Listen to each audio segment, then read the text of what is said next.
Mapagpalang araw sa inyo lahat, sir, mga madam. Ako po yung nagbabalik ng likod Egypt Joel dito sa bayan ng Umingan, Pangasinan. So meron tayong titignan dito na along National Highway. So 14,000 square meter.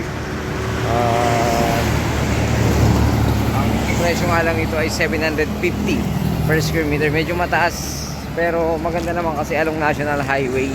Then meron ng mga construction supply dito sa part na ito. Kaganda nito, titulado daw. So meron ng for sale din dito, ayan oh. Ayan, for sale din yan. Pero ano yan eh, 3.5 yata o 3 million. Pero ilang square meter lang yan, 900 square meter lang. So at least ito 14,000 square meter mahigit, pero murang-mura. So ito po yung kanyang boundary. Ayan, ito po yung kanyang boundary mga sir, mga madam. Tapos diretso po yan. So ang binakuran lang dito sa harap, diretsong ganyan. So sa drone naman, makikita nyo, pinaliparan ko to ng drone. So meron siyang maliit na, ewan ko, bodega ata to. Meron din siyang deep well. So pwedeng gawing bahay to, at least pwedeng gawing magnegosyo na rito, pwede po. May gate sa harap. So napakaganda.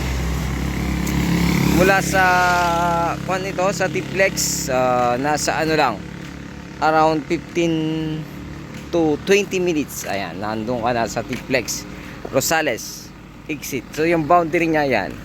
So meron siyang kuryente, ewan ko lang kung okay pa. So yung boundary niya, yung bakod na yan, tapos diretso hanggang dun. So meron din siyang boundary doon. So from Manila naman ito, sabihin mo na lang 3 hours or 2.5 hours to 3 hours. Ayan. So napakalapit lang.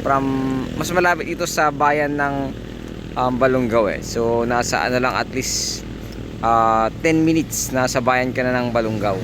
So from bayan ng Umingan, medyo mas matagal ng konti.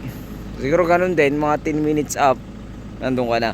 So ayun, muli, maraming salamat. Sana magustuhan nyo po ito. 14,000 square meter o 1.4 hectares dito sa bayan ng Umingan, Pangasinan. At meron siyang frontage na napakahaba din, at least nasa 40 meters more or less.